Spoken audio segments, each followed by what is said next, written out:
Добро вечер и добро дојдовте во најновото издание на информативната емисија Отворено за. Вечерва мој и ваш гостин е Кире Василевски, познат новинар, велешанец, долгогодишен. Со самиот факт што ќе кажам дека 40 години работи веќе новинарство, нема потреба да кажувам нели колку добро ја познава оваа работа. Меѓутоа, покрај тоа што тој оваа година слави јубилеј 40 години и ретко кој што новинар нели го доживува и го слави 45 години од водителството. Најнапред ќе зборуваме за новинарството, а потоа и за водителството. Вашите почетоци?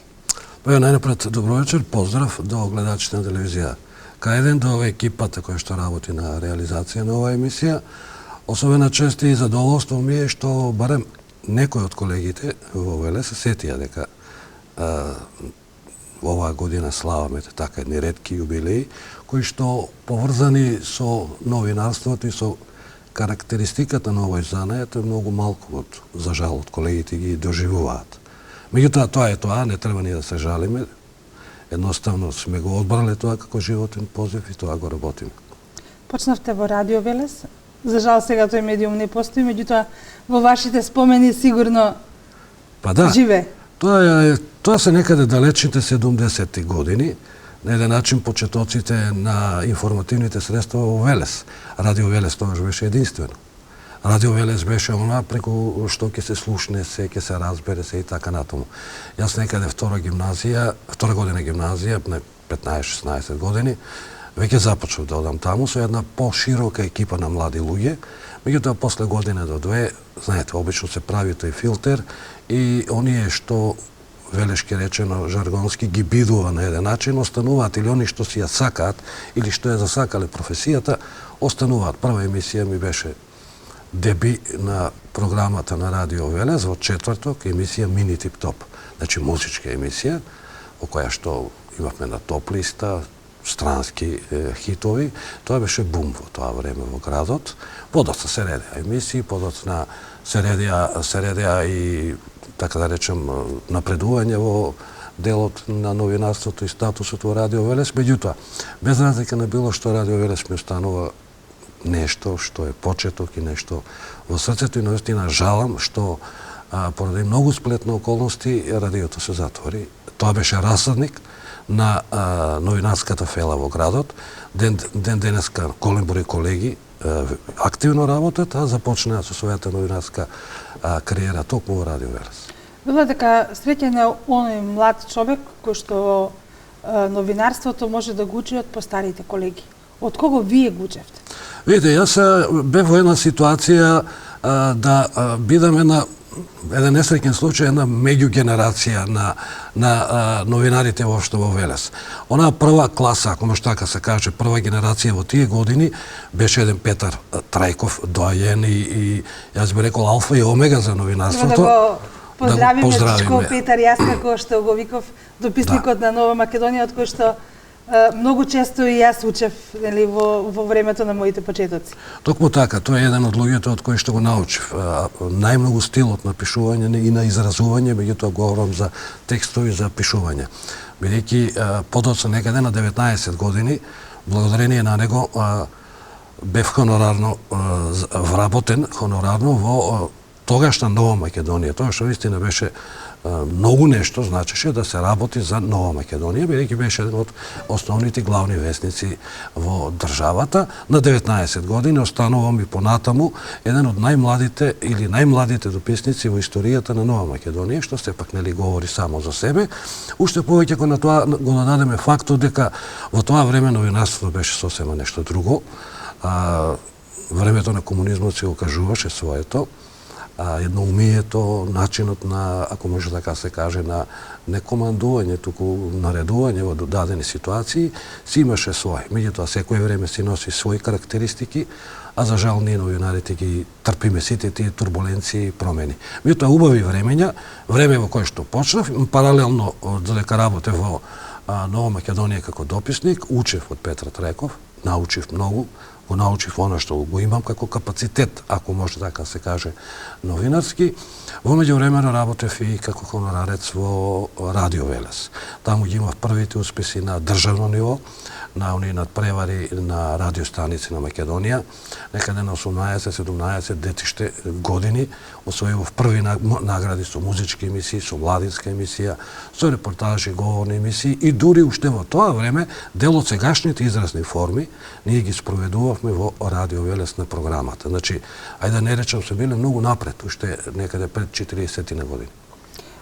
Кога говориме за почетоците, да ги споменеме и Никифор Смилевски, од кој што овој месец нели се збогувавме сите ние, токму така. Но и Стоилко Андреевски, да не го забравиме. Повеќе од сигурно тоа се луѓето од кои што исто така учев во новинарството, Стоилко Андреевски, а Никифор Смилевски особено, поради фактот што и тој беше еден од оние луѓе што инсистираше да го заменам кога тој заминуваше во пензија во Македонското радио, и тоа го направивме, и јас сум му од секогаш и секогаш ќе му бидам благодарен за тоа што го направи, најмногу поради тоа што мојата животна определува и покрај повремените селидби, ако може да се каже, во другата струка што имам како образование и како едукација, ми овозможи да го работам она што најмногу го сакам во животот, а тоа е новинарството. Секако тука и господинот Стоилко Андреевски, со кого исто така имав исклучителна соработка. Можам да го споменам дури и Ѓорѓе Масинов, кој што е еден исто така од првите новинарски пера во тоа време, Никола Медаров, за жал, починати од Љубомир Ивчев и цела една плејада. Меѓутоа, кога ја прашаме пак водителството и презентерството, бидејќи своевремено бев и презентер во Радио Велес, тогаш најмногу научив од Буба Мијакова, од Љупка Малинова, тоа се спикери пар екселанс, кои што беа меѓу најдобрите во тоа време во Македонија, не само во Велес. Можеме да направиме една паралела, како тогаш се доаѓаше до информација, како денес се доаѓа до информација. Велите дека во тоа време, нели, тој систем си го правеше своето. Да, токму така, тој систем си го правеше своето и едноставно ние бевме принудени во дадени ситуации да работиме онака како што треба да се работи. И тука мораме да кажеме отворено дека честопати доколку одстапуваше од онаа линија која што не му се допаѓа директно на СКМ или не знам кој, тогаш ќе бидеш повикан кај општинскиот секретар на Сојузот на комунистите на Македонија, па ќе бидеш така на разговор убаво изрибан со цел да те дотераат ете да стават од одредена линија, меѓутоа јас од секогаш не бев од тој тип на луѓе, карактерот сам, начинот на кој што го сваќав новинарството како една слободна форма на работа и во тоа време го изразував, меѓутоа за жал и за среќа не ми се одрази во кариерата, успеав да опстојам на она што значи себе изградување, меѓутоа и современ начин и гледање кога е во прашање новинарството, со целата онаа слобода што како новинери имаме при изразувањето, при донесувањето своји ставови и судови кои што треба да ги пренесеме на средината. За среќа моја, речиси секогаш успевав да со моите ставови, со моите гледања, со моите коментари или разноразни размислувања во делот на новинарството и случувањата во градот, бидам многу блиску до вистината. А истовремено да бидам многу блиску до народот. Тоа го прави новинарот. Многу често во вашите ангажмани во локалните телевизии имавте отворени телефони, го слушавте гласот на народот. Колку тоа ви помогнуваше или ви одмогнуваше во онаа ваша замисла да го презентирате она што сте го наумили или да бидете презентер на вистината? Видите, јас долго време водев една емисија во две телевизии. Започнав со неа во телевизија Канал 21. Тоа беше еден проект кој што постојано ги минуваше имињата, најмногу заради карактеристиката, содржината, меѓутоа и пораката што требаше да им се прати на гледачите. На емисија Граѓаните се жалат, стана институција. Емисија која што на програмите одеше 10 години. Знаете, вие 10 години во новинарството, секој и почетник новинар знае што значи да обстоиш на екраните и истовремено да бидеш гледан. Ризикот точно е ризикот гледачи во живо, меѓутоа тоа е пак задоволство на новинарот, да не речам и една голема одговорност при разработката на проблемите. Среќата беше моја што јас се определив за разработка на проблемите кои што се блиски до граѓаните. И едноставно таа емисија помогна во решавањето на многу проблеми. Дури исклучително капитални објекти кои што ги гледаме денеска во градот беа и резултат на иницирањето во таа емисија, меѓутоа и разбирањето од страна на општинските власти, значи имање њух за тие проблеми, за да ги решат и на еден начин сето тоа да биде на општо задоволство на граѓаните. И токму граѓаните во црно-бело во емисијата, без лакна на јазикот и најмногу во граѓаните се жалат, има едноставно доверба, како во една институција. Тие се јавуваат телефонски и бараат спас едноставно. По неколку време, по 10 дена, по 15 дена, го гледаа решението на проблемот. И тоа беше убавината на таа емисија. И таков тип на емисии, моje размислување е дека во денешно време треба да ги има, речиси, секоја телевизија. Тоа е блискоста до народот, тоа е блискоста до гледачот и тоа е начинот како да му се приближите повеќе на гледачот, меѓутоа за тоа треба следење на настани, за тоа треба жртви, за тоа треба работа и познавање пред се на проблемите, ако емисија од локален тип или од не знам каков тип. Меѓутоа, општата карактеристика на сето тоа е познавање на работите, ангажман и пред се сакање на работата. Ризикот е голем и најголем кога имате гледачи во живо. Во еден момент се обидовте да се опробате и во политиката. Да. За многу малку гласови чинам дека не влеговте во парламентот. Јас не влегов во парламентот со сема други игри. Јас веќе бев, условно речено, со малата нога во парламентот, меѓутоа некои политички игри на ниво Демократски сојуз, бидејќи јас не бев ни член, меѓутоа бев носител на листа во изборна единица 3, некој договор постизборен за поништување на избирачки места во Кочани, потоа договор помеѓу Бранко Црвенковски и Павле Трајанов, вклучувајќи го и Дзинго да влезе во парламентот како постар бизнисмен, поискуствен и слично. Јас бев колатерална штета токму на тој договор и не ми е жал за тоа. И да влезе во политичките води, пак ќе се врати во новинарството, повеќе од сигурно. Гледајќи ги од оваа дистанца работите, имаше многу кражби на гласови, имаше се она што се случува речиси на сите избори.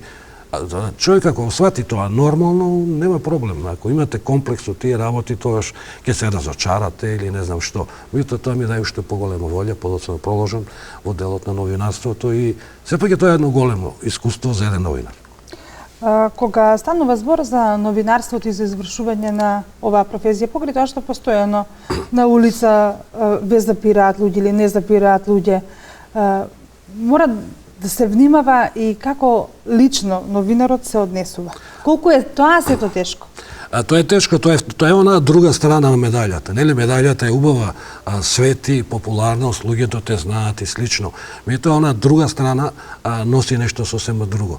Вие секогаш мора да бидете расположен, ведар, да го изслушате секој оној што ќе ве запре на улица, што ќе си ја каже својата мака, а секоја мака е во форма на негативна енергија. Вие таа негативна енергија ја примате. Знаете, ве запираат сите на еден начин, не можете да ги одбиете. Работите тоа, сте се определиле за тоа. И сето тоа на еден начин ствара не немир, него едно сосема друго расположение во вас. И веќе секој разговор е обврска, ако веќе водите таква емисија, обврска да го имате сето тоа во предвид. Убаво е. Се е тоа убаво, нели? Меѓутоа, има моменти кога некојаш не ви е до никаков контакт, а морате да го направите тоа. Тоа е таа друга страна. Од уште еден елемент не е многу интересен, што како новинари ние сме јавни личности. И ние мора да внимаваме како се однесуваме секаде. Ние сме секојаш во прв план, дали во угостителски објект, дали на некоја веселба. Не можете вие да си дадете за слобода, се отпуштите не знам како, бидејќи ќе бидете тема на оговарање веќе од утрешниот ден. И меѓу колегите, во кој случај го сакате вулгарно да се изразам, меѓутоа во средината во која што живеете. Тоа е цената. Каква е соработката со колегите? Во минатото, кога бевте на расчекрон меѓу таа прва генерација и почетоците на создавање на втората генерација, и денес, кога слободно можам да кажам дека сте највозрастниот новинар од сите нас кои што од нешто активно работиме. Па моја добра работа беше тоа што ќе повторам уште еднаш. Јас пред се и премногу и ден денеска на секој прилог, на секоја емисија и приоѓувам како да сум новинар почетник. Меѓутоа секогаш и од секого, особено од постарите, купував, не продавав со мојата работа, условно речено, меѓутоа многу работи ги купував. Учев, не ми беше срам да прашам, не се срамев никогаш да прашам ако не знам. И мислам дека секој новинар и во денешно време почетник никогаш не треба да се срами да праша што е, како е, дури и текстот да му го ичкрташ, да му го фрлиш, да му кажеш дека не чини, му правиш добро, не му правиш лошо. Меѓутоа, ќе повторам уште еднаш, соработката тогаш беше сосема друга. Контактирав со луѓе кои што дел од нив беа на залезот на кариерата, дел од нив работеа она што го работеа, меѓутоа треба да се најдеш начин да видиш тој како работи, па да ги купиш добрите работи, едноставно така полека, но сигурно да се изградуваш. Мерила, стандарди, вредности некогаш и денес во новинарството? Некогаш многу повеќе, некогаш исклучително високи стандарди и мерила, вредности, кога ја прача новинарството, професионалното новинарство говорам, а во денешно време, за жал, новинарството се повеќе станува она што не би требало никогаш да биде. Речиси 70% од новинарите заборавија што е професионалност. Политиката во новинарството е една од најлошите работи што ни се случува, рекетарство во новинарството и многу други форми на деградирање буквално на новинарството. За жал, поголемиот дел од колегите и понатаму се подложни на сето тоа и се случува оно што ни се случува. Замислите вие Велес, нема здружение на новинарската фела. Зашто одиме во Струмица? Да. Ако сте член на ЗНМ, ако сте член на МАН, зашто одите во Скопје? Значи, Велес би требало да има на подружница на новинари. Никогаш тоа до сега не сме го направиле. Што значи? Во стилот на Велешкото. Никогаш нешто да се случи во Велес. Или никогаш нешто што вреди да се признае дека вреди во Велес. Дури кога тој кадар од било која сфера ќе отиде во Скопје или во било кој друг град, тогаш станува она што треба да стане. Види го сега, он отиде и успеа. Па успеа. Он тој истиот беше и тука, меѓутоа не го ценевте. Значи, зборот ми беше за новинарството. Да, мерила стандарди и вредности. Мерилата стандарди и вредности. Во денешно време мислам дека сето тоа е на многу ниско ниво. За жал, многу поголеми, условно речено, новинарски имиња си дозволија да бидат она што не треба да бидат, или да го допрат дното и на новинарството, што не е во ред. По мене не е во ред. Кога зборуваме за новинарството, тоа има своји стандарди, по тие стандарди треба секој да се држи и во говорењето, но и во однесувањето пред самата камера. Порано се знаело дури и каква боја треба да биде палтото, како треба да изгледа новинарот, во споредба со соговорникот. Да. Ви сметали сега што на малите екрани сето тоа веќе го нема или многу ретко го има? Не, мене ми пречи. Мене ми пречи се она што е непрофесионално. Нека сум ја многу паметен, ја не измислувам топла вода. Тоа е кажано во кодексот на однесувањето на новинарите во било кој дел, дали е пред камера, дали е во радио или не знам каде, или е на настан, сепак облекувањето е дел од културата на новинарот. Не можете вие пред камера презентер да пуштите во кратки ракави. Непристојно е да се гледаат лакната на рацете. Значи, некој тоа го измислил, го кажал. Непристојно е рацете да ги држите под бирото каде што на кое што седите и водите емисијата.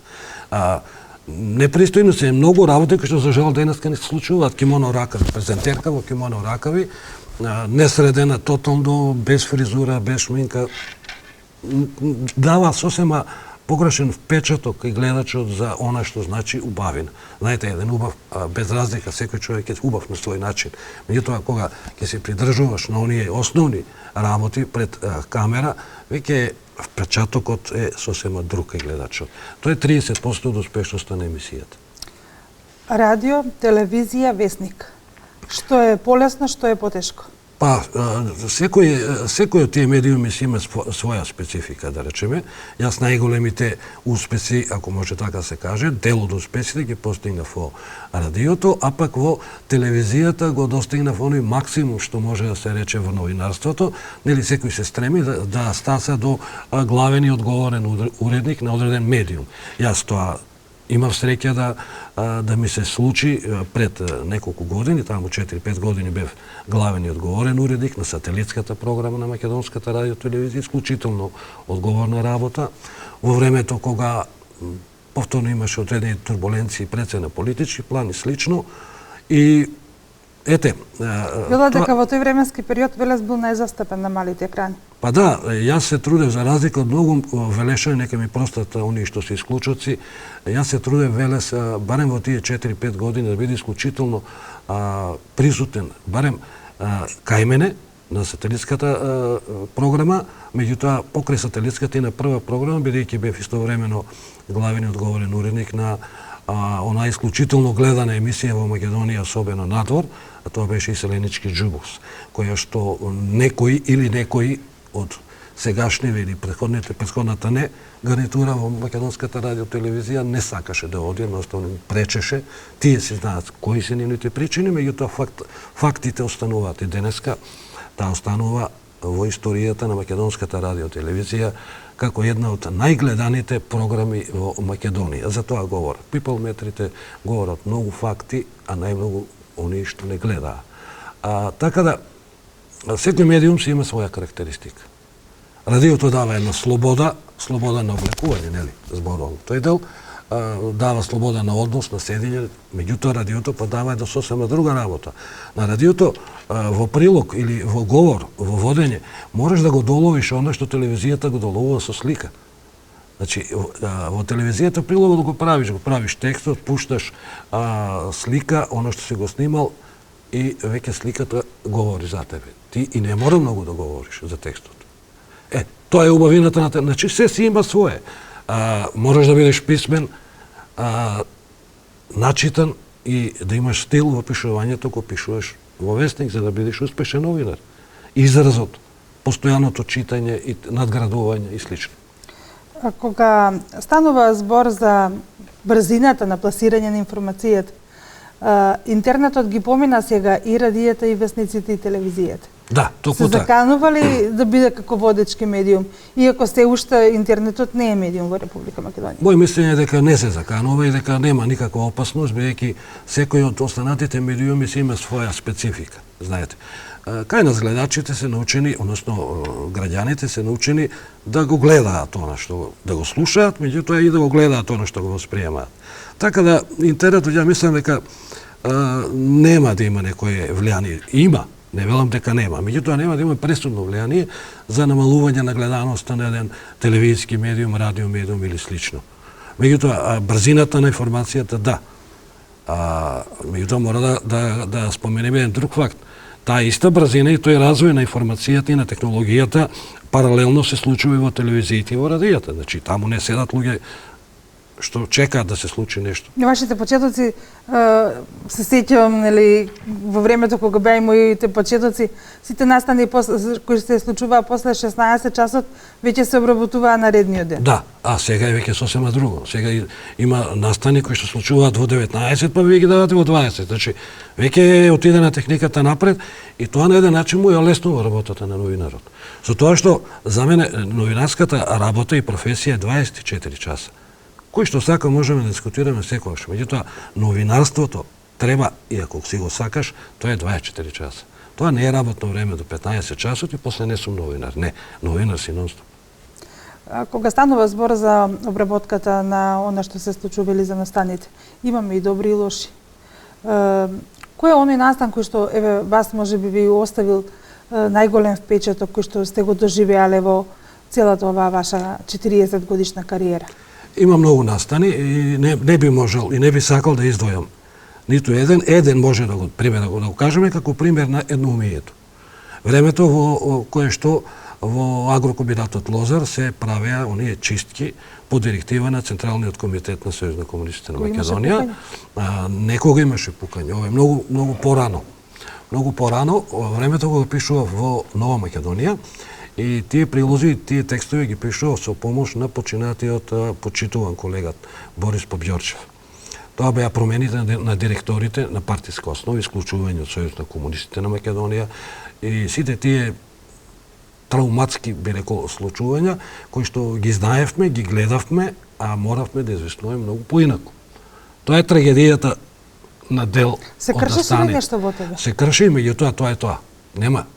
Едноставно, таква е новинарската професија. Стресна. Многу пати морате да молчите зад фактите, да искажувате нешто сосема друго. Меѓутоа, за жал, тоа е така. Така и денес, меѓутоа денес во сосема друга негативна конотација која што го деградира новинарството. Вие можете да пренесете една информација на 1000 начини. И таа пак да биде информација добра за гледачот, а вие да останете како новинар она што сте. Значи, многу работи се кажуваат и меѓу редови. Кога сме за информирањето меѓу редови, тоа го носи нели и годините поминати во оваа професија и самото искуство, но и снаодливоста на новинарите. Колку е умошно да се знаат и работите однапред што ќе се случува, да се има човек кој што ќе те информира во секоја институција која што всушност има информации за оно што се случува и што ќе се случува. Да, па ако сте искусен новинар, не може да бидете новинар ако немате своји луѓе, речите во сите институции, своји канали по кои што ги добивате одредени информации, макар и неофицијално. И сега, вие тоа го знаете и добивате покана за одреден состанок. Ако сте искусен новинар, веќе дневниот ред и случувањата ги знаете пред време. Јас често пати ми се случувало текстот да го направам пред време. Да го оставам само оној дел кој што ќе подразбира кој бил, што бил и зашто бил. Останатите податоци косторот на информацијата веќе имате пред време. Ако, велам, сте ги исследали работите и ако сте во текстот работите.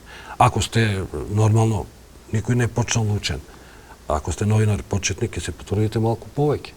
И сепак информацијата ќе дојде онаква каква што треба да му се пласира на гледачот. Дали денес помладите колеги доаѓаат, ве прашуваат, бараат совети од вас? Каков е пристапот на младите колеги? Спомнавте вие дека многу сте учели од постарите колеги. Да. Јас можеби напрост да ги набрам оние што побарале совет или што мислеле дека треба да прашаат. Јас секогаш им стојам на располагање на сите млади колеги, никогаш не сум одбивен, ниту сум одбил да им помогнам. Сакам да им помогнам, знам како ми беше мене, кога некој ми помагаше, така да ми е особено задоволство кога ќе праша некој од помладите. Не би сакал да давам генерална оценка дали да или дали не, меѓутоа сепак и доколку не прашуваат, треба да им влезете во нивната положба, почетници, паника, ова, она, малку суета, слично и така. 40 години новинарство, 45 години водителство. 5 години пред да почнете да се занимавате со новинарство, сте се занимавале со водителство? Да, станав водител некаде 71-72 година, сосема случајно. Јас тоа ги започнав во Радио Велес. Имаше една првата гитаријада на Македонија се одржуваше во Велес. Панче Ќурчиев, кој што сега многу го споменуваат и кој што на еден начин представува историја на Велес, кога ја опрашаја музиката, беше еден од менаџерите и организаторите на тој фестивал. Главниот водител, колегата Ѓорѓи Масинов, пред неколку дена се разболи, немаше водител. Јас, онака, се уште со пливање, би рекол, во почетничките води, започнав. Прв пат тогаш, ете од тогаш, па некаде до денешно време, бројката, барем на оно што го имам како евиденција, е над 2500 манифестации, што не е малку. Особено најголемиот дел од тие манифестации во времето на поранешниот систем, што беше навистина голема одговорност. Кога станува збор за водителството, она што последно го работевте, чинам дека Интернационалниот фолклорен фестивал. Последно работев едно од тие, меѓутоа не го работев оваа година, бидејќи конечно им отстапуваме простор на помладите. Јас од секогаш сум бил поборник, времето доаѓа на младите, не патам и од тие комплекси дека ете идат млади генерации, па и што ќе правам јас сум сосема свесен дека на младите останува светот, ако постарите им го дозволуваат, ние тоа им го дозволуваме, односно јас го дозволувам. На меѓународниот фестивал добив една убава награда, едно признание за 10 години водење на тој фестивал, а последна манифестација што ја водев, се надевам не последна, ми беше средбата на староградски ансамбли од цела Македонија, една изворедна манифестација, така да секојаш им стојам на располагање на они што сметаат дека им треба водител од типот на Кире Василевски. Меѓутоа, во секогаш пак велам, со сета почетни на помладите. И пред самиот крај, пред да го закружиме овој наш разговор, би сакала лично да ве запрашам, рековте дека кога станува збор за здружувањето на новинарите од Велес, немаме здружение, дали ми може би како највозрасен меѓу сите нас, токму од вас ке протече идејата конечно да се реализира и сите новинари од Велес да се собереме во Велес? Зашто да не? Таа идеја протекна, веќе ја афирмиравме уште пред неколку недели. Со дел од колегите Печков, ми се чини, и не знам кој беа, па бевте и вие, чинам, тоа е најмал проблем. Проблемот е само да се собереме, да видиме сите слободни, сето тоа да го верификуваме законски, да имаме тоа здружение и да имаме едно враталиште во крајен случај, каде што ќе ги разменуваме они наши ставови и мислења, не само да се гледаме по пресконференции и да гледаме кој кому ќе му направи повеќе лошо. Не. Мојата цел и мојата желба е да сите меѓу себе соработуваат и сите работат на свој начин, повеќе од сигурно.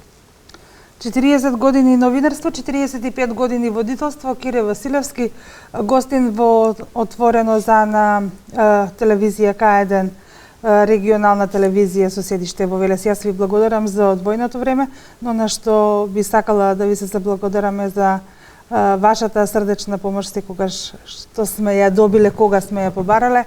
Има што човек од вас да научи, стоите на располагање на сите нас помладите. Повеќе од сигурно ви благодарам и вам на поканата и поздрав до гледачите што успеа барем овие 30 на минути да не изслушаат со сето она што говоревме.